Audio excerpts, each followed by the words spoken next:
Okay, welcome back to the Giants Among Men podcast. I'm Scott Ishii, and I'm joined once again by Brian DeMena. We're back.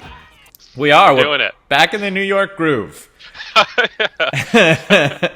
After quite a layoff for the two of us and then some individual popbacks here and there, there's just way too much going on in New York sports for us to sort of keep our head in the sand at this point. New regime for the Giants, new regime for the Knicks. Somehow the Nets have the best basketball team in town. Nobody really knows what's happening with the Jets. The Yankees are quickly unraveling, and the Mets are possibly about to be bought. So we figured it was a good time to broaden our horizons and come back and give the fans just what they want.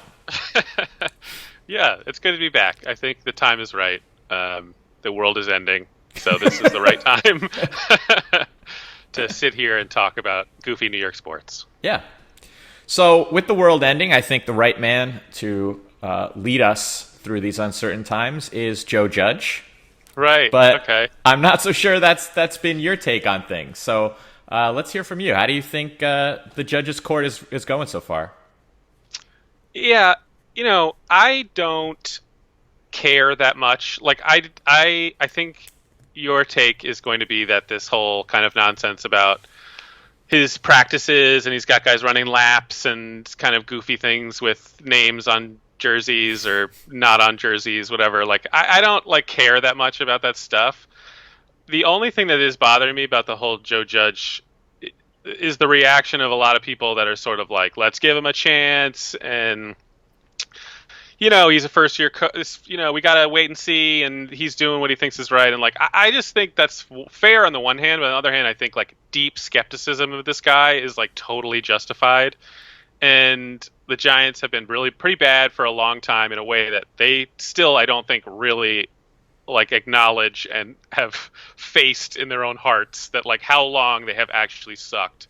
And how long this has gone on. So now you're bringing this guy who's 38 years old. I know he's coming from the Patriots, so there's sort of this built-in credibility there. But he's a special teams coach. He does not have this deep resume. There were other better alternatives. His first big move, was bringing in Jason Garrett to run the offense, which just doesn't inspire a lot of confidence. So I have no problem with people seeing these kind of goofy tactics and just their first reaction being this is lame and I don't like this guy. And I just think I totally appreciate deep introductory skepticism of Joe Judge. No, I guess I don't disagree with what you're saying really at all. And I think the key thing to what you said there is that there seems to be a general lack of acknowledgement within the organization of how bad it's been. I mean, I think because you see this a lot with Gettleman too, where I'm far more critical of Gettleman than I am of Judge. But I think, again, there are things that have got with Gettleman that have gone very poorly, but there are things that have gone pretty well, too. Or there are some things that I think Gettleman has done that has set us up to be in a decent position. And even something like the Marcus Golden thing was a pretty clever move by him, right? And it's sometimes hard to see some of the positive things he's done because he has made some mistakes, but it's also generally his delivery is what? Why wouldn't you think I'm doing a great job? And, right. Yeah, and I think Judge is the same way with the press. I get it, and Judge just annoys me more with the press because I understand what he's doing. He doesn't want to answer certain questions too directly or, what have you. But he also does have this kind of attitude where he'll answer a question where he knows he's not answering the spirit of the question, but he'll kind of do it anyway, and he ends up sounding like a jerk. But I do think that's the problem, where you're kind of acting like, why wouldn't you trust me? Well, there are plenty of valid reasons not to trust you. So I do think they lack a credibility because they're not really acknowledging just how bad they've been over the last few years.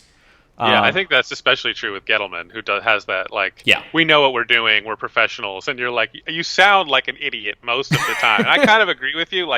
He's, when you sort of take you step back and look at his, overall tenure, he has totally rebuilt this roster. They have a lot of young players. There is the potential, I can begin to see where this turns into a good team. Even though I also I'm not sure how close they actually are to that, and like a lot of these like young talented players have to actually become good players. But I can sort of see where he has absolutely remade the roster, and like if this all were to come together, like you might at the end of this season be like, he's actually been doing a pretty good job. But I like I agree with you that he does he wants to be like he's already there. Like Yeah. he's as though he's built like a million championship teams, and it's like he had a decent run in Carolina. He was in the Giants organization when they were good, but he was not exactly like making decisions. So you're like, what resume are you? I know you've been in football for a long time, but it is not like you have built like multiple contending teams and you have this like unimpeachable resume. Right. I mean, you don't even have an unimpeachable resume since arriving to the Giants. Right, you've made a couple of like disastrous moves, Yeah. and look, if Daniel Jones turns out to be good, it's all going to be moot, and everybody's going to think you did a great job. But like that was a giant roll of the dice. And look, I like Daniel Jones. I'm very excited about him this year, and like he may have been right, but it was like one of the all-time gambles. Like Yeah. Well, even too, just sort of not explaining why there was some lack of creativity, because I think plenty of people were surprised that Jones got drafted at 6. Did you look at a trade? Did you try and move? And, even some of his mistakes, getting away from Jones for a second, I mean, the whole Leonard Williams debacle really seems to be chalked up to carelessness. Like, Right. I don't even know how that mistake gets made. right, it's just a sloppy, like just poor decision making that's really obvious. Right. So getting back to Jones, I'm sorry, to Judge for a second. I think with that said, I want to make a little bit of a defensive Judge here. Kind of acknowledging, I think his delivery so far, at least with the media and, by extension, the fans, has been pretty terrible. If you're looking at the quotes, I don't think things are as big a deal as they're sort of getting made out to be. Like the whole running laps thing, because I think, you can make a big deal about it on either side. You could say, we need to treat these guys like men. It's really stupid to have them running laps. And you could also say, what's the big deal? Guys run laps. Who cares? But I think that if you kind of look at it, he assigned 5 laps in the first 3 days of practice. So it's not like, we're not resembling a track team out there. Right. It happens every once in a while. There are other teams that do it. The Dolphins have what they call a TNT wall, a takes no talent wall that they have to run to. And they did it throughout the season last year. And we had a conversation towards the end of last year how we wished we had a guy like Brian Flores where, even though Miami's not winning, you could tell that they're playing hard. You could tell that they're buying in. And they were 29th in the league in penalties. So it's not like you can't do something like that and make it work as long as you're the right kind of guy. And looking at some of Judge's quotes, if you read the whole thing or you don't just listen to the soundbite, one of the things he says, first off, everything we do has a purpose. We're very intent on explaining to our team why we're doing things the way that we're doing them. So for all we know in the meetings, Judge is like, look, these laps may seem childish, but here's the thing. We have to get into the right mindset. We don't know how he's talking to them. He very well could be addressing them like men, and they feel fine with the whole situation. And they seem to. You're not seeing a lot of whispers or a lot of sources say, this guy's unhappy or that guy's ruffling against it. It's mostly people from the outside who've had the biggest problem with it. Yeah, I agree. I mean, I think the way people look at that though is like those things tend to happen quickly. Like if you go 0-3, suddenly running laps is like, get this out of my face. Like you kind of have to. They have to see the results. I mean, I agree with you. It's just like you just sort of wish that one of these like Belichick disciples would sort of be like, I'm going to take the stuff people want that Belichick does really well is the like game planning and the way that he is so versatile, and that every time the Patriots show up, it might be a totally new offense and new defense, and they never like, what I mean? Like the brilliant tactical football, the strategic stuff, and yet it always seems like what you get is this kind of like personality cult kind of crap where, his sort of aloofness with the media, and they always seem to try to like imitate that part of it, and like the way he's so tough on players, and that there's it's just like you're either good or you're gone. There's no, uh, he seems to have no desire to form relationships with these guys. Like, and you always just seem to get that part. And like, it would be nice to see a Pats coach because they haven't had that much success. His assistants, like, go their own way as far. And I'm not saying he's not like I agree with you that he does seem to be like this is who he is. This is his personality. But it's just like I don't know. Like to me, like the whole like names on the jersey stuff, it's not a big deal, but it's just also like a huge waste of energy and time. Like why? I don't know. But does that? These are professional athletes. I don't know. Does that do anything? Like it just seems like that's a thing in your brain that maybe you could. If I'm advising you, you could just throw that out of your brain and not even worry about that, and worry about like, hey, how am I going to align these guys? What offensive? You know what I mean? Like it just seems like. Yeah, I get exactly what you're saying, and it's weird because it is also, I think, a very football specific type of thing. Now, because but I do think it works on the other side of it too, where you have a guy like Pete Carroll, who is probably the total opposite of Belichick, at least in the world of the NFL, right? He's like the other side of the spectrum. He's Mr. Fun, I'm chewing gum like crazy, and, I'm so high energy, so positive, get in the right mindset. And you look at, unless I'm forgetting somebody, I don't know that his assistants have had a ton of success either, right? Like Dan Quinn in Atlanta, I guess they went to a Super Bowl, but I mean, it's not easily replicable. Like taking these guys that are really awesome at what they do, and they're a specific type of guy, like a certain type of coach, and their intensity manifests in whatever way it does. With Pete Carroll, it's energy. With Belichick, it's just this insane focus on details. And you're kind of falling somewhere in those camps. And you even see it on the college level, right? You have like Nick Saban and Dabo Swinney are probably the two guys, and they're very different in types of their approach and their demeanor. But I think what separates Judge, and you heard Mangini talk about this, Eric Mangini talked about how he did try and do a Belichick impersonation when he had different head coaching stops, and that did not work out for him, and he really shouldn't have done it that way. Right. And I could see how that's the case with Patricia. I can see how that would be the case with McDaniels' run in Denver. There just is something, and again, I agree with you. I think who cares where the name on the jersey, like whatever. I don't know who that's motivating or how that's motivating them, but fine. I think that there is an element of Judge where none of this is surprising. Like it fits his personality, and I think that ultimately for these guys, the success and the failure, if you're true to yourself and you're close to your personality and you're not a phony, people may not like you, but they may still respect you because they don't think you're doing an impersonation of a different coach. Yeah, no, I agree with that. And I think you're right. I mean, I think he's not straying from who he is. And I do like some of the stuff you hear about, like, the practices. There's a lot of energy. They're, like, high intensity. Guys are moving around. Like, that seems to be the type of stuff you want to hear. Like, I feel like that's the atmosphere you want to create.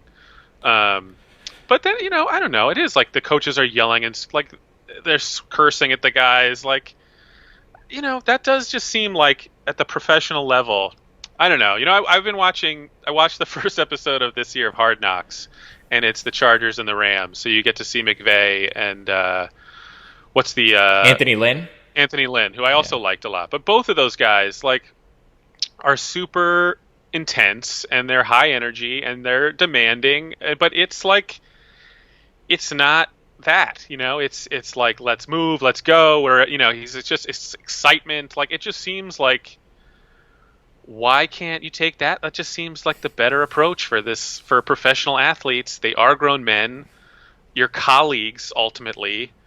I don't know, but again, I agree. I don't think it's like phony, so that's important, but I can't shake deep skepticism. No, I get you. I mean, I will say about the intensity too.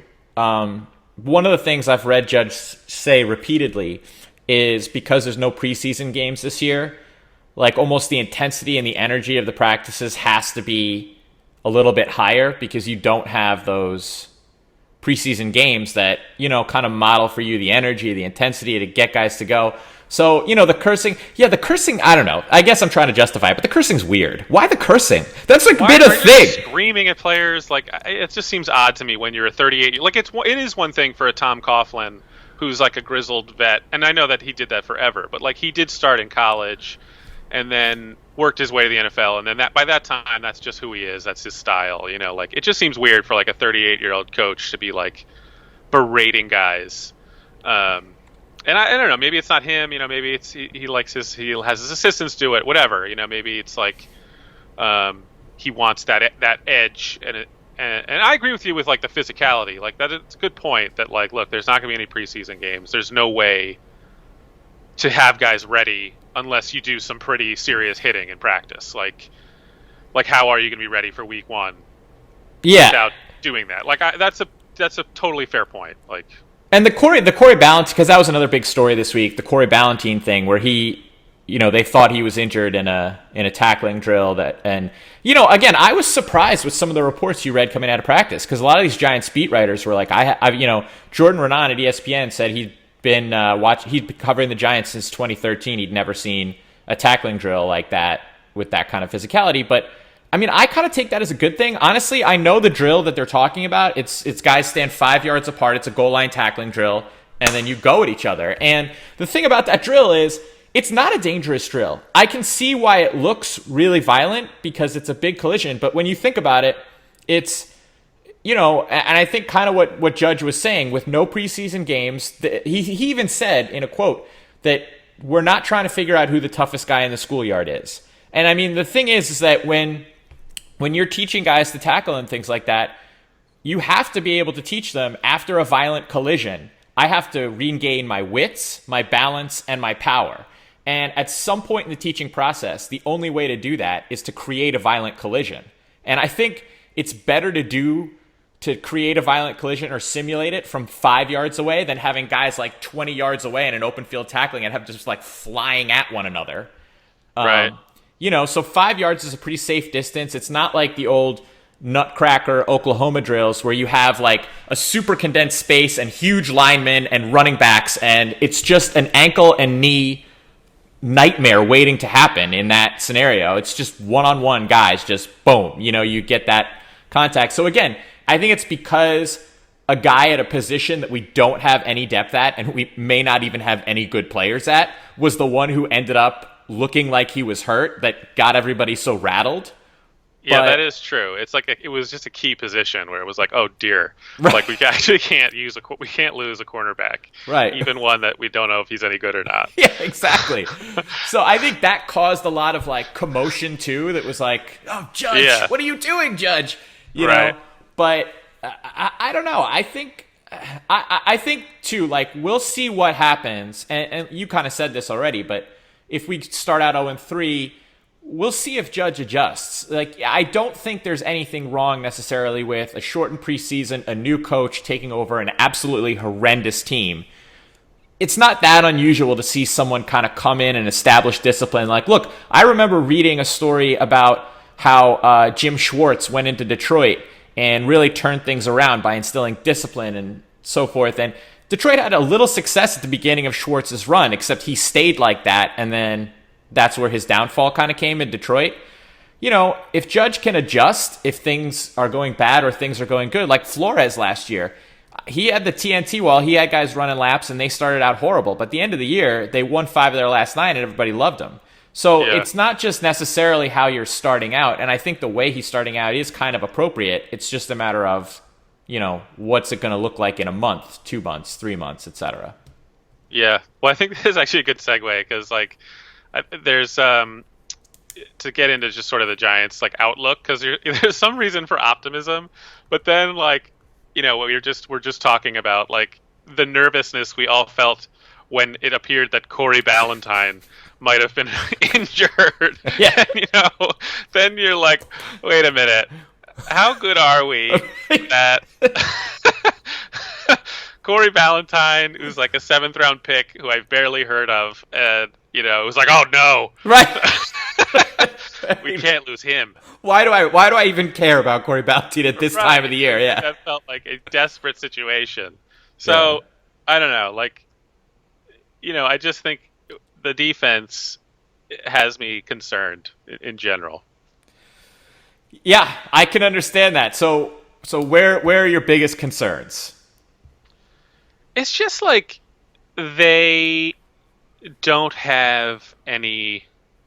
There's not a single great player on the Giants defense, right? Like, there's people who we think maybe could be, like, I think the most probably potential are the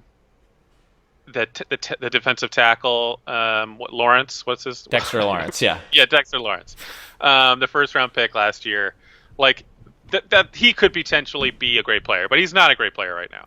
Like, so I do think it's fair to say there's not a great player on the Giants defense, right? Yeah. Like, no, correct. There is not. Right.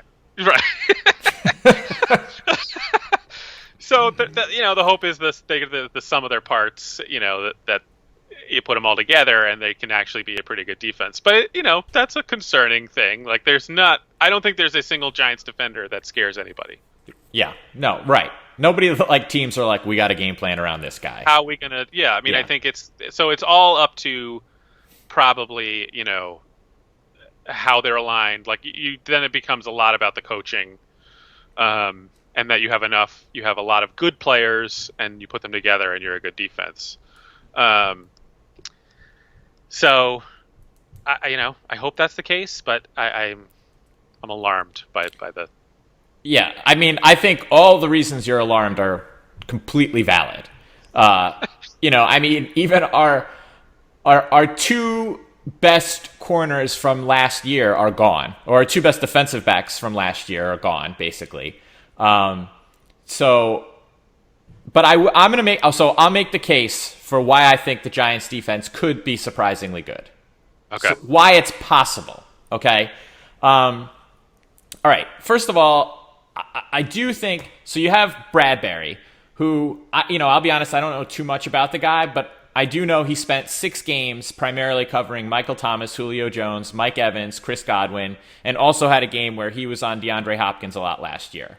And he allowed 1 touchdown. So, he's not really considered a lockdown corner, but he's a good enough, like, he's a quality NFL corner. Right. Now, our guy, Corey Ballentine, is it Ballentine or Ballentine? I don't know. I think it's knows? Valentine. Yeah. But yeah, right. Right. It's, it speaks volumes. We We're don't having that discussion. Right. We don't know, but we're terrified he almost got hurt. Right. So, not knowing much about him, I did know this, but I just forgot because I didn't pay much attention to it at the time. But at the start of last season, he was shot, and his best friend was shot and killed. Right. That's true. I remember that. So, I mean, that's how he started the year last year. Yeah. And then he starts playing, he starts covering the slot because Grant Haley stinks. And this year they're having him play, I think that they have different plans for who could cover guys in the slot. Either it's going to be Julian Love as the third safety or this guy Darnay Holmes out of UCLA. So he can go back to playing corner on the outside, which is easier than covering the slot. The slot guy lines up further inside, so he could go outside or inside and, some crossing routes. That becomes a lot harder for defensive backs to cover. So we're taking Corey Ballentine and we're making his job easier. And, he's got a year removed from being shot. Yeah. No, I'm laughing too. Like, I remember when that happened, and then it was like, the report was like, oh, he's okay. That was not, I was just like, okay, well then he'll be fine. Right. Yeah. Like, he was shot. Right. It was a very, probably, extremely traumatic event in his life, right. And then, like, literally, like, he was, like, a late-round pick, so he had to, like, shake that off and, like, make the team, It was like, all right, well, you better... I mean, it's just, like, unbelievable the way... Like, pro sports is just brutal. I know. Like, watch a good friend die in front of you while dealing with your own gunshot wound, and it's like, all right, well, shake it off. So, let's say you and I were out together, and I was shot and killed, and you were shot, and you saw, and you were there for the whole thing. How many weeks would go by before you recorded the next Giants Among Men podcast episode? Right. Or, like, I'd be a little shaky at work probably for a period of time. Right. I don't know if he'd bounce back like right away, Instantly, right. So, and he wasn't even bad last year, honestly. Yeah, right. No, he was actually surprisingly good. Yeah. So, I mean, no shootings this year. Right. Maybe he'll be okay. Right. And then, Julian Love has also been getting some pretty good reviews in practice, not just from the coaches, but from a lot of the beat guys that are covering it. And he's another one where he didn't play a ton early on in the year, but then when Peppers went down, he starts playing safety a whole lot more. So from week 13 on, he was targeted 21 times and he allowed 72 yards and 1 touchdown. Now, again, like the Giants are down in a lot of these games and, some of these stats. But again, I sort of just feel like there are some guys that either didn't start playing till late in the year last year, who are young, who may have been a little bit out of position at the time. And now you're kind of getting these guys into the secondary. And I like what I'm reading about how that they're not using a depth chart exactly with the secondary. They're using it's not a depth chart. What were they calling it? They were calling it an alignment chart. So certain plays guys are lining up at safety, certain plays are lining up over the slot, certain plays are rotating over to corner, and they're kind of becoming versatile, which, two things to take away from that are Patrick Graham talked about versatility when he got hired, and you never know when these coaches get hired how much of what they're saying is just like football jargon, like I'm just going to say football words at you and hope you buy it. But to see he said it, he seems to be following up on it in the practices. And I was listening to Warren Sharp was on the Ringer NFL podcast, and he was saying one of the little things that he's going to try and look for this year in order to bet over-unders and things like that is what coaches are going in training camp and doing things just a little bit different, given the constraints of the COVID. Like everybody kind of has to follow the same rules with COVID, but what you sort of do with that time could be meaningful in the shortened preseason or in a different preseason. And I just think that you're reading some of the things that the Giants are doing that are really good, and I think Patrick Graham has been a part of that. And then, look, we don't have a great pass rush. That's clear, but we have 2 guys who sort of surprise people by having double-digit sack seasons. We got Marcus Golden back. He now has 2 10-sack seasons. If we can get like 60 to 80% out of that from him this year, we have Kyler Fackrell. Yeah. He had 10 sacks 2 years ago playing for Graham. And look, the Leonard Williams thing was a disaster. I can't believe we traded away Odell Beckham to get Dexter Lawrence with the 17th pick. I mean, I have a lot of issues with that. But, in this sort of defense, Patrick Graham last year with the Dolphins rushed only 3 pass rushers at the quarterback. They did that the second most of any team in the NFL last year, only rushing 3. And if our 3 is Tomlinson, Dexter Lawrence, and Leonard Williams, who are Giants Twitter darlings for their pressure numbers or their, I didn't get a sack but almost got a sack numbers. Yeah. But if we can get those guys going, and if our secondary really is as weak as we're kind of afraid that it might be, if we're dropping 8 guys into coverage and we can do anything up the middle with those 3 guys, it's a long shot. It's a lot of ifs, and we're depending on a lot of unknown quantities, and, but it's possible. Yeah, it's a lot of, young, promising guys, but they all have, it's like you need all of them to, work out. And I do feel like, right, we're just in this period of, it is a lot of, have faith that Dave Gettleman has chosen wisely. Yeah.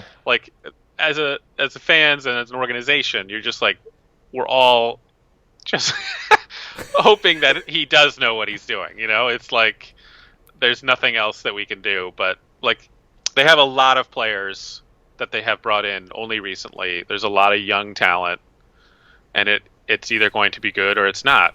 And that's a scary place to be in. Right. Very scary. And they're probably not going to be good. Right. But right. I see a path-ish. No, I hear you. Yeah, you can see it coming together. I could see it being bad too. Yeah. Now, do you think the offense is going to be good, and do you think that that'll be in spite of Jason Garrett? What do you kind of feel about the offense? I expect the offense to be very good. and whether it's like I don't really know. Like, I think Jason Garrett will probably be fine. It wouldn't have been my hire at all. I really dislike having to see his face on the sideline. Oh, it's brutal. But I don't think he'll be like a problem. I think it's all going to be, is Daniel Jones good? Does he actually take a step, or was it something of a mirage? Last year he was so much better than I expected him to be. I hated that pick. I thought he was going to be a disaster. By the end of the year, really liked him. He has the fumble problem. Also, I feel like we should say this. It's super weird. Like, Eli Manning is not going to be on the Giants this year. Yeah. And I love Eli Manning like a family member. I would welcome him into my home and give him a giant hug, and he's a wonderful player. I love him. It is such a relief to not have Eli Manning. That's so true. That's so true. It is the most liberating player leaving a team I can remember in my entire life. I just not having to go in with his whole legacy on the line, every pass, and feeling like everybody's going to shit all over him, every interception, every drop back is like, and hoping you're just praying that he got some way to like retire with dignity, which he, barely did. They got that one win against the Dolphins that he got to at least wave his hat and not go out in total humiliation. But for the most part, it was 3 years of just like hell that we all hoping he could find some more magic, and it just wasn't there. And the team stunk. It wasn't totally his fault, but it wasn't not his fault either. So to just have this like young guy that we can just hope, maybe he's going to be good. And if he's not, I don't have that much invested in Daniel Jones. I'll turn on him in a second. I'm excited about him, but I will throw him in the trash if need be and not feel anything about it. but Eli, there was no doing that. So it was just torture the last 3 years. And that is probably the thing I'm most excited about this season, is not having that around. And I hate to say that, but that's how I feel. No, it's so true. Watching Eli over the last 3 years is honestly a lot like parenting. Like, I love you. You have brought me more joy than I even know how to tell you. But having to watch you gives me enormous anxiety. It's not going to be easy. Anything could go wrong at any moment. I just almost can't handle it. Right. But if you shit your pants at an inopportune time again, I am going to lose it. Right. I can't watch this. It's too stressful. Yeah. It's very true. Yeah. So, I agree. I agree with you completely. I'm happy to move on from that, as much as I did love him. And honestly, I don't know that I could handle Eli receiving play calls from Jason Garrett. Like, right. I would almost expect him to be like, you don't get to tell me what to do. you know? But, just offensively, like, I think they have a lot of what you need. I would like one more good receiver, but I think, Slayton, I have some optimism that he can be that guy. Like, I super wish Odell Beckham was on this team, and then I'd be like, God, I would be psyched about where we're at. Yeah. Because I think they've done what they need to do on the offensive line. I think they have the chance to have a good offensive line. I really like Andrew Thomas' pick. I think that was a really good idea. We talked about this before. I think you mentioned it was like a cheeseburger. You can't go wrong. And I, as we talked privately, was saying, to me, it's like a steakhouse meal. It's like, it's not the new fusion, exciting chef that everybody's talking about, but man, you're putting in some money, and it's going to deliver. You're going to have a great meal. You're going to go home being like, oh, that was awesome. Like, that's how I think. I really like that pick. I agree. And I think they have, I think Evan Engram, if he can stay healthy, will be very good. Giants have done a good job usually of finding decent tight ends if he's not good. So I think Saquon's going to be a monster this year. Yeah. I really think he was... he just seems like the type of guy. He knows he didn't have a great year last year, and he seems like the type of lunatic who won't let that stand. That's very true. Yeah. And I think he's going to be really, really good this year. And it all comes down to if Daniel Jones is a little bit better than he was last year, they could be a really good offense. Yeah, I completely agree. I also think, the improved offensive line, if Saquon has a really good year, that opens us up for a lot of play action, and that's really going to help Jones a lot, and it's going to help everybody a lot. Yeah, and I like the receivers they have. Again, like I said, I do feel like we're an Odell Beckham away from being like a fantastic offense, but I like Golden Tate. I like Sterling Shepard. I do think Slayton can be a deep threat, and you put it all together, I think, and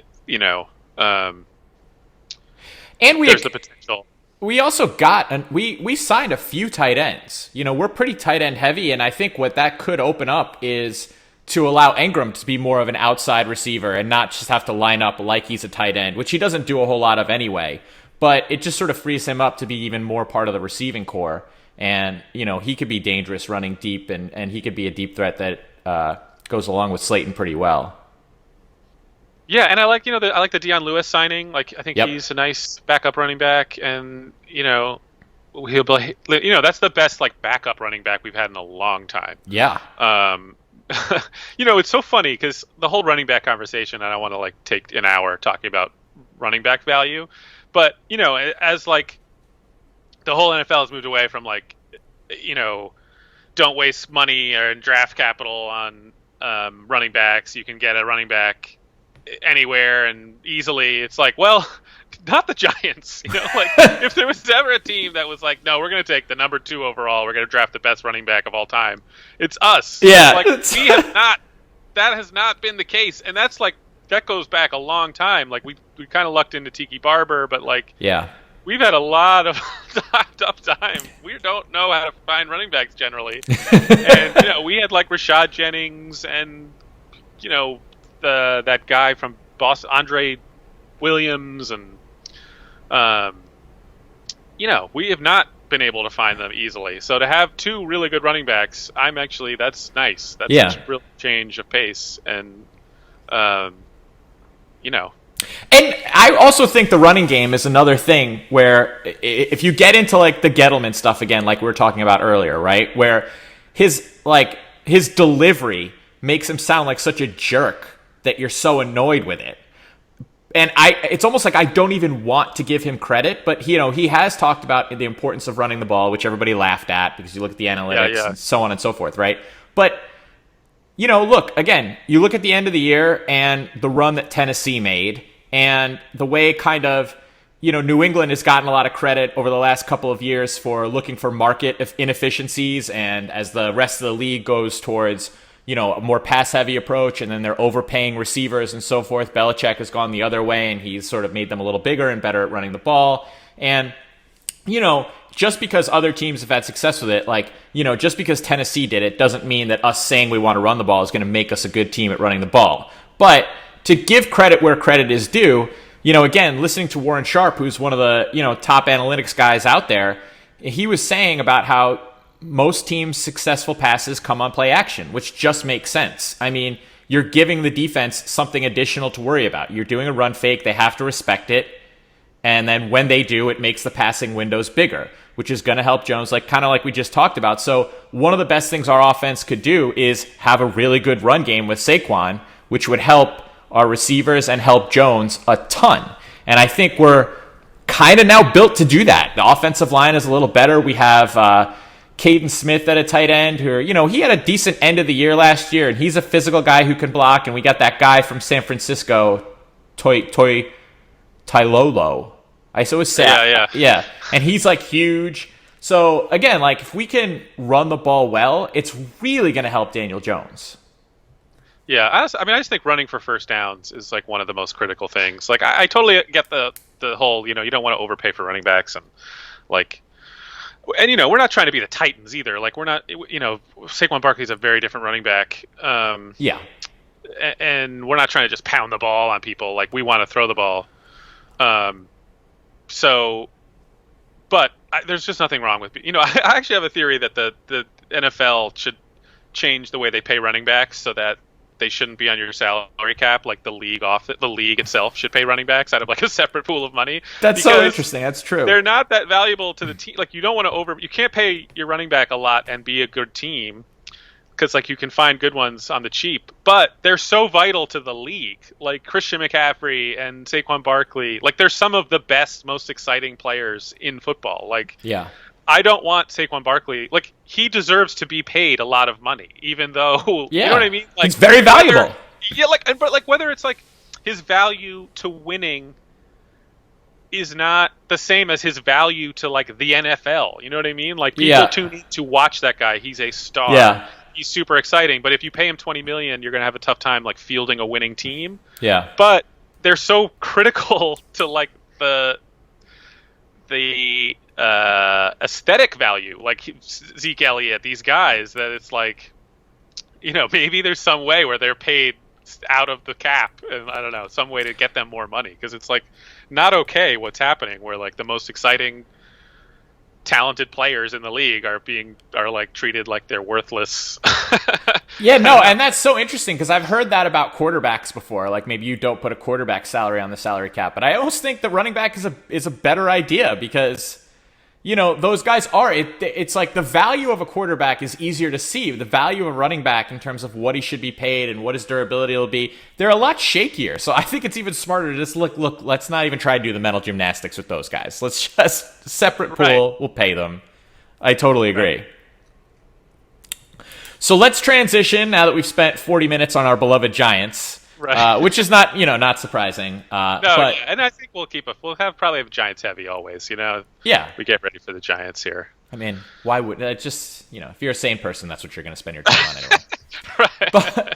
But we root for other franchises that have also been in the midst of coaching changes. What are your thoughts on Tom Thibodeau? I would say my thoughts on Tom Thibodeau were, sure, fine. Okay, yes, that's fine.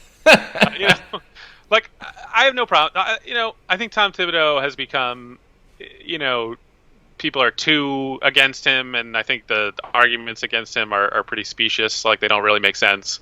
My only gripe with him is like, you know, he's had 2 stops and he did okay. They both kind of ended badly. I think he's a good, solid coach. I just would have liked.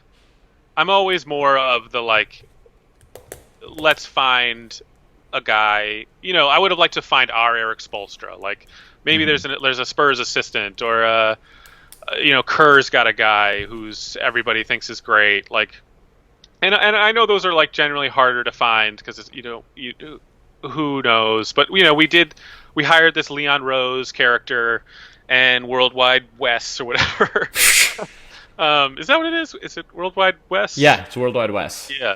Isn't it? I mean, what an amazing world we live in. He's like a high-powered executive. That's what people refer to him as. But, you know, the logic behind their hires was, oh, these guys know everybody. They are like, you know, the super agents. They have all the relationships. Like, you know, I could have hired Tom Thibodeau. You know what I mean? Like, I could have taken a shot and been like, oh, he's pretty good reputation. He's had 2 relatively decent stints with 2 franchises. Like, you know, and his Minnesota stint looks a lot better in hindsight because they totally have been a disaster since he left. But it also wasn't great. Like, it kind of fell apart there. You know, the whole Jimmy Butler, he's obviously a very difficult guy, but, you know, he seemed like a Thibodeau guy, and yet, you know, he couldn't manage that at all. I don't know, you know. So I'm not unexcited about it, but I'm not. They could have done a lot worse. I will give them that. Yeah, and I think honestly, I agree. I think that your issue with the hire is the right issue to have with the hire. Is that it just would have been nice, since we're like, you know, starting from scratch again, that, you know, if we started with a guy that we could truly own and he could really be ours. And, you know, that's what you're looking for in sports generally too, right? That's why we love Patrick Ewing so much. That's why we love Eli so much. You want a guy that's just yours. And if that's what you wanted in a new head coach, that's totally understandable. Like to have our Spoelstra and especially with a young team too, to feel like, you know, they all went on this upward trajectory together would make the success so much sweeter. So I think if you're going to have a reservation, that's the right one to have. I've been pretty annoyed with the two myths about Thibodeau that I feel like are what people kind of go to as I don't like the hire.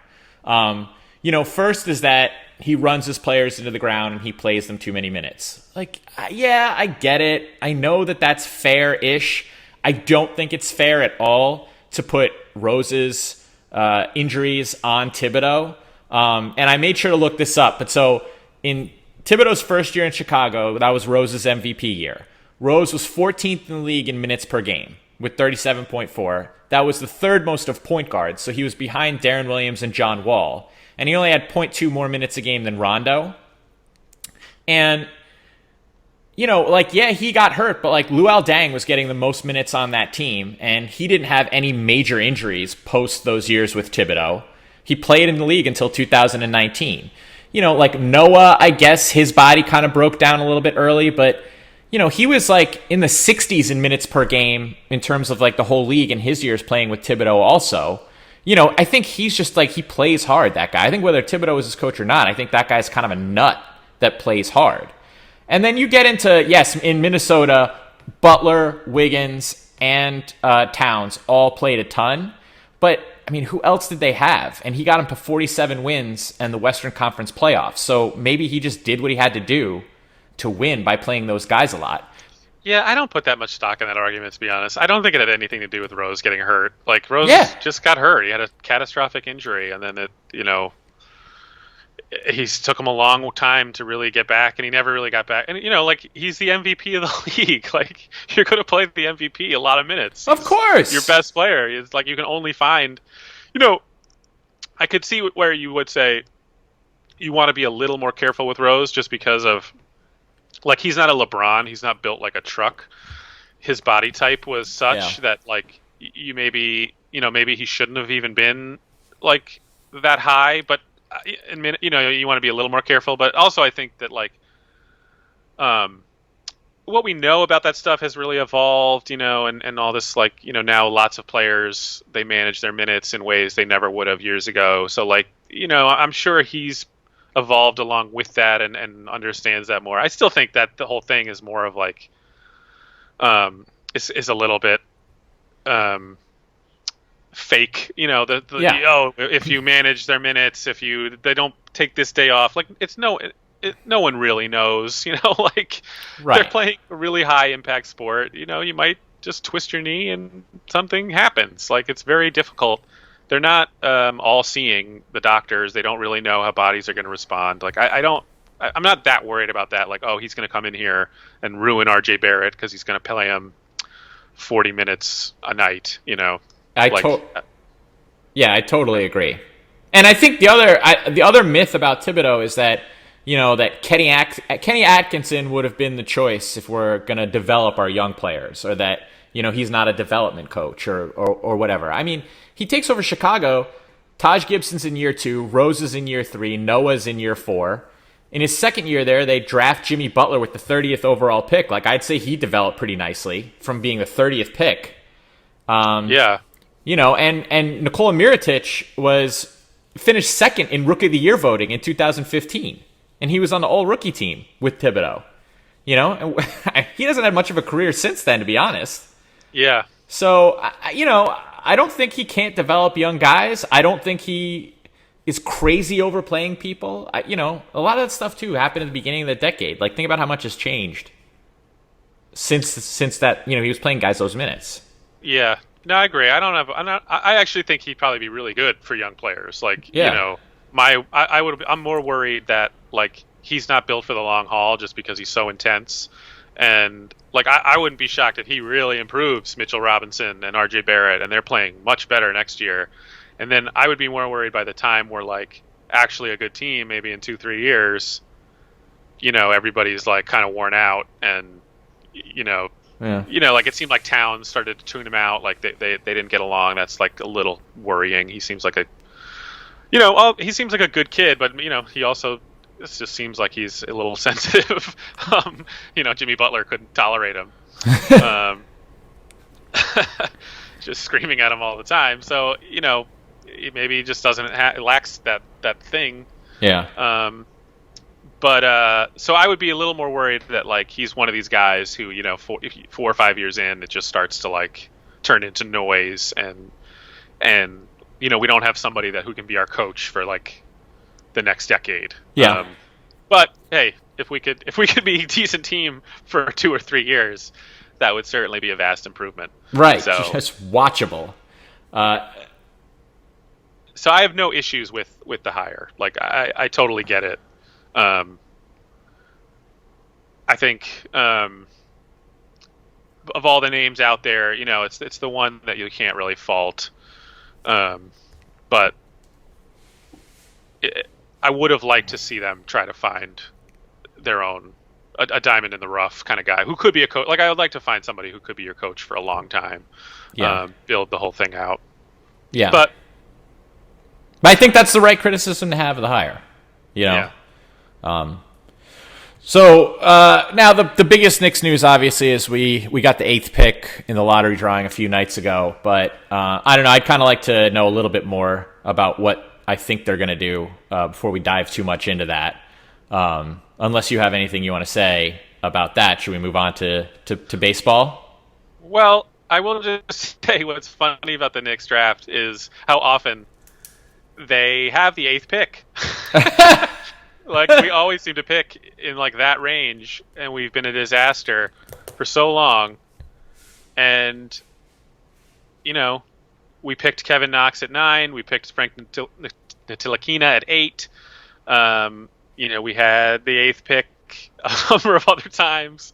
How often we don't have a first-round pick is just unbelievable to me. I think we were texting about this the other night. Like, you think of 2010 to 2020, we were an absolute laughingstock that entire time, and 4 of those seasons we did not even have a first-round pick, let alone a top pick. That's unbelievable. So, I do think whatever the Knicks do, I think, like, I would really like to just see them pick a solid player and just get a guy who they can throw in this rotation who's, does a few things well, and they just need a contributing player. They don't really need to hit a home run here. Just don't do anything stupid would be my advice for the Knicks. Although, it's funny because I agree that like I don't really know enough right now about like who will be available and how it'll all shake out to like really say anything. And I sort of just did what I kind of hate what a lot of people do that I've been reading about or hearing on TV. I saw some guy talking about the Knicks was like, just take the best player available. And I realized I basically just did the same version of that because it's always like, okay, who's that? Right. Of Like, course, do that. Oh yeah. Take the worst player on the board, and take a guy who's just like, okay, we don't need the best one. We don't need it. Just take the median player available. No, yeah, of course, take the best. Who is that? That's the difficult part. Right. Like when you're eating like a family style dinner and you're like, I'll be polite. I won't take the biggest piece of the chicken parm. I'll just take like this other piece, But no, like anybody can say take the best player available. Yeah. There's no secret to that. The hard part. It's funny because it's such a way to say something that you think is intelligent, but then give yourself the benefit of when it comes to fruition that you've discovered they've taken the wrong person. You can then slam them for that. Absolutely. And it is funny because that's precisely what the Knicks' problem is, right? Like, we always end up picking 8th or like somewhere around 8th. And, of course, the further down in the draft you get, the harder it gets to identify who the best player is. Like, it's usually pretty obvious at 1, 2, 3. When you get to 8, it's like, I don't know, who is the best player? And it's amazing that the Knicks, across regimes, seem to have a really difficult time identifying who the best player left is at 8, and almost pretty much never get it right. Never do. I mean, it's hard. It's like a brutal spot because it's like you can draft a Hall of Famer in that spot, or like a guy who like never plays at all. Yeah. So it's like a really tricky. It's like the worst no man's land to be in, and we're in it. All the time. As a matter of fact, I think, Frank, who we took at 8th a couple years ago, is just a hilarious example of that, right? Because, we missed out on Donovan Mitchell. We missed out on who else did we miss out on in that year? Was Michael I Porter can't Jr. remember. that year? But either way, we miss That was out. Kevin Knox, but yeah. Oh, okay, right. So we miss out on Donovan Mitchell, and we get Frank Ntilikina, who, Twitter has been trying to convince us is actually an amazing pick for a few Yeah. years. And then I watched the Knicks games, and what? You want to believe. I mean, he did finish last year strong. Like, I like him. I would love to love him, but it's still a long way to go before he is the player of Twitter's dreams. I agree. Right? Yeah, absolutely. And what actually makes that one so painful is that we were linked to Donovan Mitchell by a lot of people prior to that draft, and like I remember Rick Pitino was like they should draft him. He's unbelievable. Like, Yeah. So that one hurts because it's not like that's not total hindsight. There were a lot of people at the time who thought that could be the pick, should be the pick. So Yeah. that one stings. So now that you've sucked me in deeper into the Knicks vortex, what do you like, and what do you think of the Fred Van Vliet talk? I like the I like the Fred Van Vliet idea. I think that makes a lot of sense. They need a point guard. The only thing I don't like about him, well, no, actually, this is probably a plus now that I'm really thinking about it. I would say it would be nice to have somebody who can create their own shot a little bit better and who drives to the basket a little more. But I think that ultimately, I think RJ Barrett is going to be the primary ball handler a lot of the time. So I think Van Vliet, who can hit outside shots and then run the offense like efficiently, makes a lot of sense to me for the Knicks. You're going to have to pay him a lot of money for who he is. Like, he's really more of like a role player on a really good team, and you're going to pay him like he's kind of a star. But they really need somebody at that position who can like hit shots consistently and who's like an effective player. Like, I don't think just can't go into next season being like, maybe Dennis Smith Jr. is going to be good and maybe Frank's gonna take a leap. Like, that's just no. So I think it makes a lot of sense. No, I agree, and I'm fine with overpaying him, honestly, at this point. Just because I do think, like, I don't mind overpaying a guy who I think is the right player, and I think he's the right guy for all the reasons that you say. Like, I think that he's a guy who can create, and he can kind of give RJ cleaner looks when, RJ's foul shooting is still an issue, which I know you're not as worried about as I am. But I think, for a guy whose primary aspect of his game is getting to the rim, and you can't hit those free throws to either complete the three-point play or make any points at all on a given possession, I do think that's a problem. So I think when Van Vliet has the ball, he can create some cleaner looks for Barrett, and then when Barrett is primarily handling the ball, he's a spot-up shooter that he can fire the ball out to. So I think he's just the right guy to pay if we're going to overpay somebody. And then I think by getting Van Vliet and kind of having the point guard that we've been looking for forever, it gives us a lot more options in the draft, so that we're not going into it like we have to take a flawed point guard with the 8th pick, and we can get more of a 3-and-D kind of wing that would help and fit well with Thibodeau and all that kind of thing. Yeah, I agree. True. Right. Then you don't have to like take Cole Anthony and try to talk yourself into him. Yeah. Did you see, by the way, Cole Anthony? He's Greg Anthony's son. Nick Great. Greg Anthony just like flamed him on his son on a show. He said he was horrible last year. He thought he was very bad. He was really bad last year. And then he said, it was a great learning experience for him, blah, blah, blah. But let me get the exact quote. But it was very funny to me. Anyway, yeah, he was very harsh on his boy. It's just like these players, man. These pro athletes are tough. They're psychos. He put his analyst hat on and just said he was terrible. Well, points for integrity there, I guess. It's a good learning experience, and he felt like he'll be better for it. But I don't know. I just can't draft a guy who's shot 38% from the floor in college. Yeah, no way. There's a lot of reasons for that. They said that the team around him wasn't very good and all that kind of stuff. Yeah, I mean, I think you have Van Vliet. I don't know. I don't know how you say his name. Um, and yeah, solidifies a spot they haven't had solidified in a really long time. And you know, you have to pay him a lot, but it's not like you have to give him like a 10-year, Yeah, ridiculous contract. right. I don't. I mean, I wonder if he wants to come play for us. That's a great question. Nobody seems to. So I mean, Right. this is Nobody's totally asked valid. it. Everybody seems to assume that we can just offer him a lot of money. He seems to have a pretty good situation up there. Right. I don't know. Yeah. Yeah. I don't know either. That's right. I hope we can get him. Now that I'm saying Right. it. Yeah, I hope exactly that- right. Right. It's totally flipped. It's from do we want Fred VanVleet to like, oh my God, we're not going to get him. What are you going to do? Yeah. Does he want us? Right. Which is really just like the perfect way to end a Knicks segment. It's Right, just to right. go through that We arc. get Fred Van Vliet. Yeah. Whose name I think we've been mispronouncing. Right. Right. Hopefully he doesn't listen to this podcast, I guess. Right. Tell us. No. Thanks. All right. Well, I think we're running out of time. Should we talk some quick baseball here?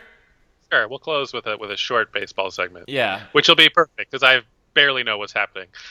Right. Well, I do know that the Mets and Yankees did not get to play this weekend because of the coronavirus. Right. So the Mets didn't get a chance to play the Yankees AAA squad because that's pretty much what we're left with all the injuries that the Yankees are experiencing. It is weird. It's 2 years in a row. I think what was challenging though, probably for the Yankees, or being a Yankee fan this year, is because of the expanded playoffs. Like the Yankees are getting into the playoffs; they're a good team, Right. So it's just like once and the season's short, so they've already gotten off to a good enough start that you can pretty much bank on the fact they're going to be there, and then they'll be really dangerous once that actually happens. If they get Paxton back in time for the playoffs, like they have Garrett Cole, like as long as Judge is healthy, like Torres will probably be back. So if there was ever a season where like you could survive some injuries as long as you get guys healthy for the playoffs that you're almost certainly going to be in, like this is probably the one. Right. I definitely agree with all that. Just hopefully everybody comes back in time. Right. I mean, I don't know why everybody keeps going down. The thing about like we need Paxton back. We do need him. But if you take Cole out of the equation, between Paxton, Montgomery, Tanaka, and Happ, they've had 16 combined starts out of the 25 games. And of all those guys, only 2 of those 16 starts have been considered quality starts. Yeah. And I know the Yankees bullpen is good, but that's also going to have to get better no matter how many hitters we have healthy again. That's true. That's a big problem. They don't have a very deep rotation, Yeah. but they do have a great lineup. Yeah.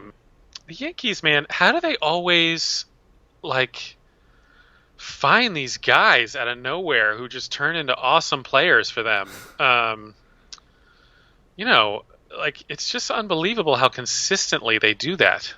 Yeah, I read somebody tweeted, I can't remember who it was. I'm sorry, I can't give them credit, but they tweeted like, remember when we all wanted the Yankees to sign Manny Machado 2 years ago, and it turns out Gio Urshela is better than him? Right. Like, it is like nuts. Like, what in the world? Where did Gio Urshela come from? Right. Where did he come from? And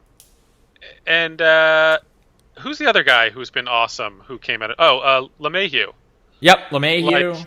Is like, the new Paul O'Neill kind of guy. Yeah. Yeah. Like, I don't know if I'm ready to say Urshela is Manny Machado level, but No, he has right. been, like, really good. And, like, their just ability to find these guys so often where they sign a guy who you're like, oh, yeah, he's okay, and then he's just a stud. Yeah. Like Luke Voigt has 10 homers now, and... Yeah, another Yeah. guy, right. Yeah. And the Mets never do that. Never it's a so opposite approach. Well, I mean, look, the Yankees have also the endless resources, so they can do it all, right? They can go out and they can get Giancarlo Stanton, and they can find the diamond in the rough. So they get the guy who's the can't miss, and they pay him $1 zillion, and they find a LeMahieu and Urshela. Whereas the Mets are always trying to find a big name player and hope that he rebounds. So we have Rick Porcello, and it's like, okay, maybe he's going to find his old magic, and no, he stinks. And, actually, Bobby Cano is actually having a great year. So that's, bad example now, but, looked like last year, we'll trade for Cano, and, they're always trying to do that, and it never works out. And then they never go and spend on the actual big name guy. They just never go, like, just get the freaking guy, Yeah. And so, this Mets team is, like, super frustrating, where they have a lot of nice things. They have Alonso. McNeil's been hurt, which really stinks. But they have some good players. DeGrom is just unbelievable. It's so weird. Talk about a bargain. The Mets got what the contract they got DeGrom to agree to is like. What's ridiculous. His contract? It's like more in the like 100 million range when you think about what the Yankees just gave to Garrett Cole. Yeah. DeGrom is every bit as good, if not better. Like DeGrom is, turning into where you're like wondering if you're watching like the best pitcher you've ever seen. Yeah, for sure. He's become that good. But, they have a lot of good hitters. But it's just this team that, like, if they just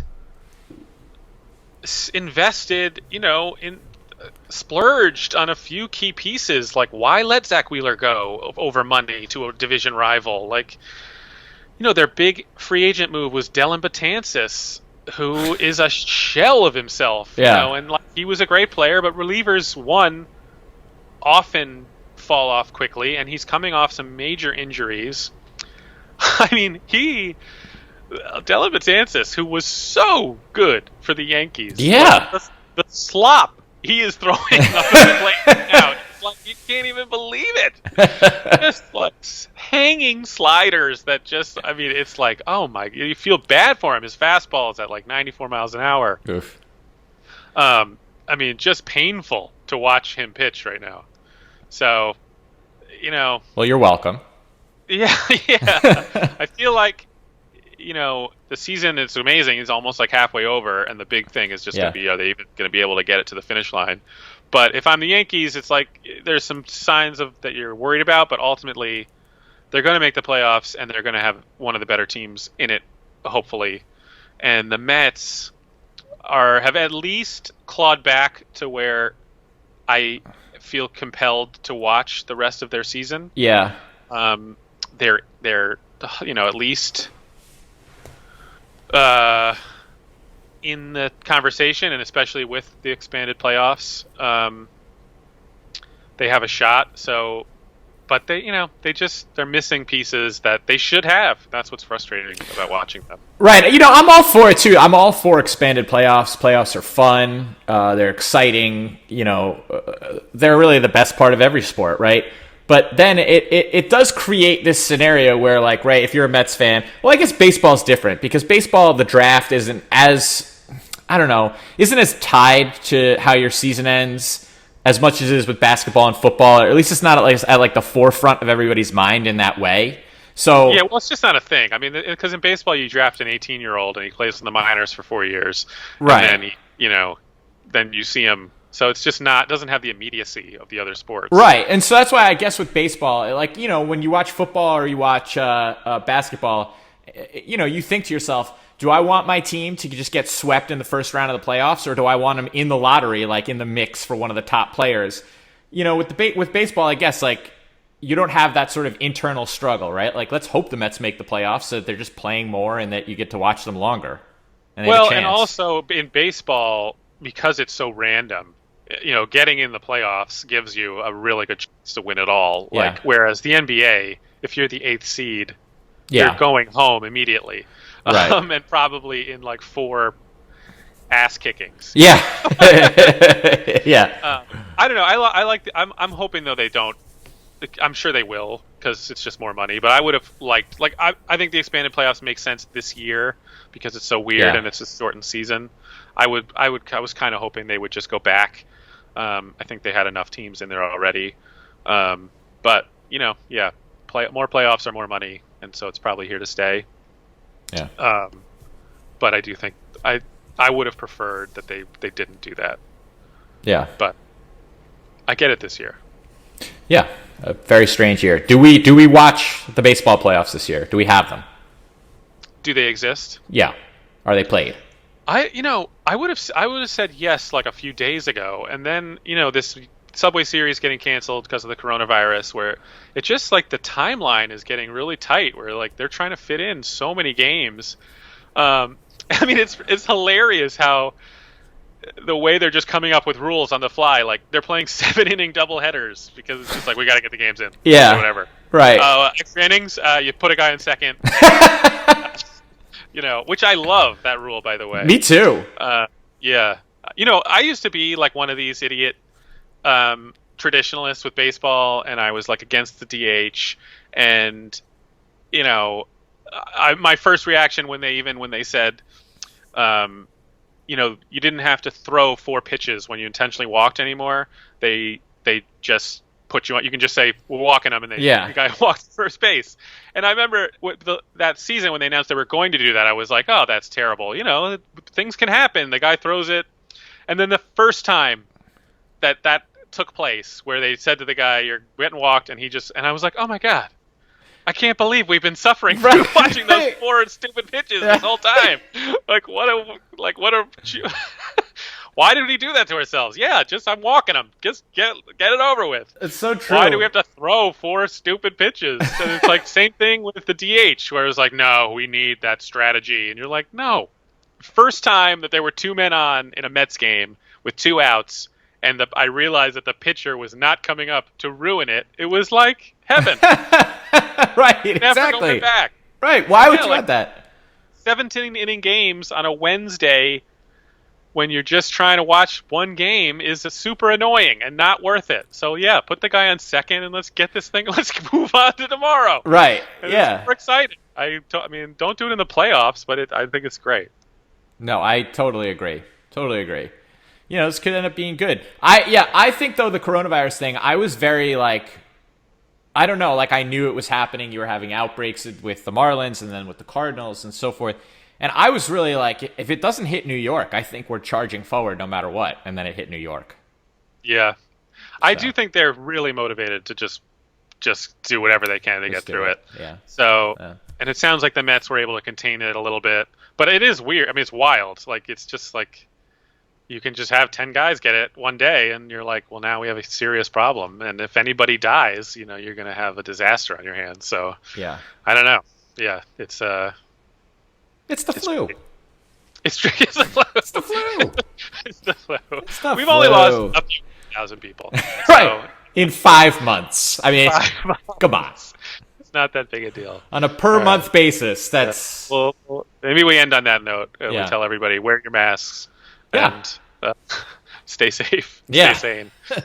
Right. Stay safe. Stay sane.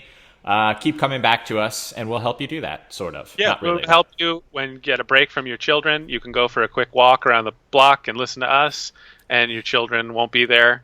That'll be the secret. Because I don't know about you, Scott. I've spent a lot of time with my children. Yeah. Over this whole period. And it's a precious gift to see them. I love, isn't it? It is. It's a gift. What a gift this has been to see them grow up, their young faces, and yet what a terrible daily nightmare. Yeah, right. It's also been in equal measure. Yeah, just as was said with Eli. I get right. no more pleasure in my life from anything but that, and yet also no more terror, fear, frustration, anxiety. Same thing. That's horrifying. Yeah. Alrighty. Well, this has been fun. Yeah. I'm glad we finally did it, and we'll hopefully this is the start of a new beginning of the Giants Among Men podcast. I believe it is. We'll see everybody next week. Alrighty. All right.